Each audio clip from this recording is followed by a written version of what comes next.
Hello guys, I welcome you back to Toronto TV, where you get a reliable, informative, authentic news that are so crucial to you. I want to take us on the news today because there is a serious question asked, and this serious question is: who are the Biafrans and where is Biafra located? For those of us who does not know who the Biafrans are and where Biafra is located, this news is going to clear us and is going to intimate us, educate us on who are the Biafrans and where is Biafra located. I so read. This is a lecture we delivered on the wall of British Prime Minister Boris Johnson's friend, who asked the above question, as I close my comment with my usual #Biafra exit and #Biafra referendum now. My great friend Laura Francisca Wallet particularly asked, what is Biafra? As I try to respond as follows.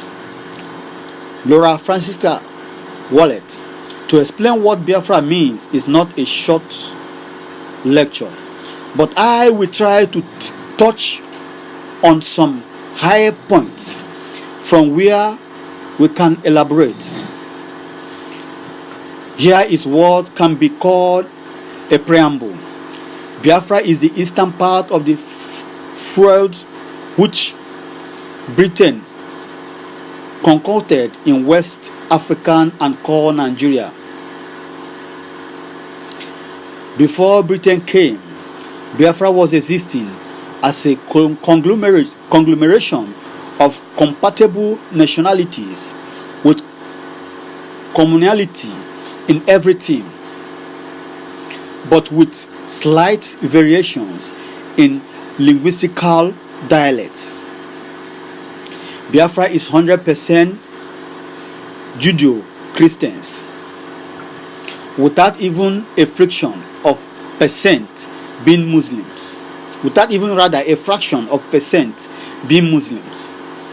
Britain found it very tough to colonize Biafra, fighting for close to 50 years with Biafrans before tricking the Biafrans into entering into treaties with them. After those treaties, Britain found what she called protectorate. Britain had what she called Northern Protectorate, which consists of mainly semi-Arab tribe called Fulani, who had conquered the indigenous Hausa in the north. These semi-Arab Fulani are 100% Islamist. Not only that they are Islamists who keep the satanic verses to the letter. Their ambition had ever been to Islamize the whole of Africa through violent means. The Southern Protectorate was made up of the Biafrans in the east and Yoruba Oduduwa in the west. Yoruba are mainly Aminists, but because of influence of colonial Christian religion and the Fulani semi-Arab Islamization quest, many Yoruba are Christians and many are Muslims, but are rooted in neither of the two. It was these two protectorates that had conflicting values, worldview, culture, religion, ambition, and general outlook that Britain, without the consent of any of the nations, merged forcefully in the abominable, adorable, fraudulent, and toxic union called Nigeria. The eastern part of this aberration, called Nigeria, Biafra, has the highest population density in Africa, with ingenious skilled, republican, and egalitarian population. The land is enormously rich because it has almost every mineral in the world. The people are Judeo-Christians. Since the creation of the graveyard called Nigeria in 1914, Biafrans have been protesting, rejecting, and resisting the forceful merging with people of opposite values. But Britain had been using maximum force to silence Biafrans' protection. Silence Biafra protection, but the people refused. The people fused in the forces union are extremely incompatible. It was part of the resistance to this anathema by Biafrans that you here as Britain led the war to Christian the Nigerian Civil War. My dear friend, there was no Nigerian Civil War from 1967 to 1970. It was a Biafran genocide which Britain held behind those Islamists of the north to commit against Biafrans, killing over 6 million Biafrans and using the lie oligarchy BBC to conceal the homogeneous genocide from the world. The primary target of Britain in this genocide was to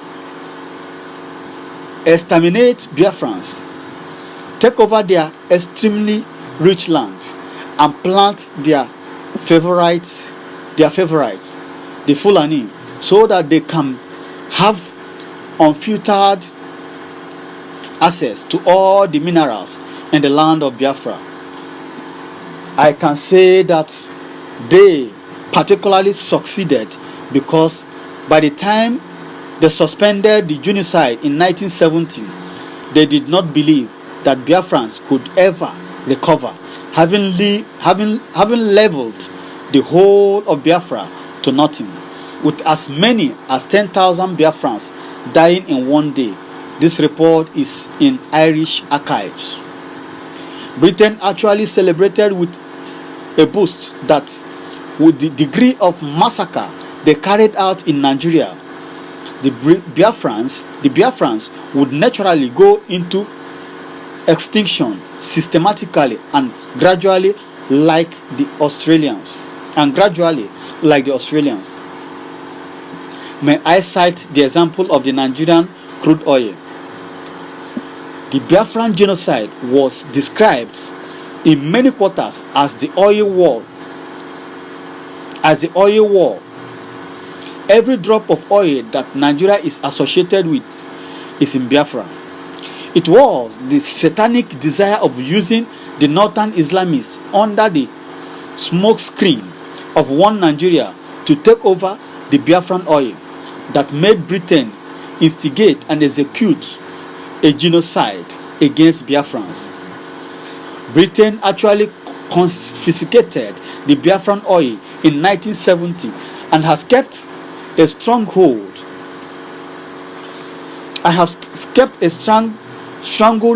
on same up to this moment.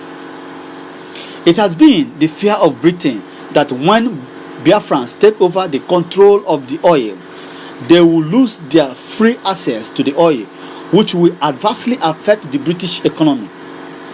This is why Britain has been doing everything to ensure that those Islamists remain in power in Nigeria.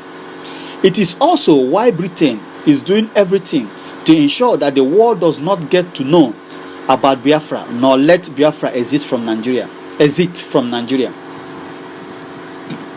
Meanwhile, their so-called amalgamation document, which forcefully joined North and South in 1914, stated specifically and emphatically that at the end of 100 years, any of the nations that is not willing to continue in the concoction called Nigeria could freely exit.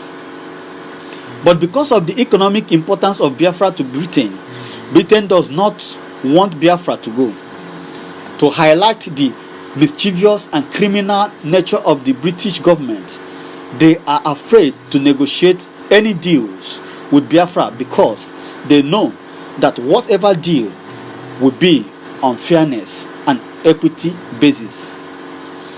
But because Britain has been cutting away everything from Biafra almost free of charge, using the cover of one Nigeria, she does not want to lose the criminal leeway.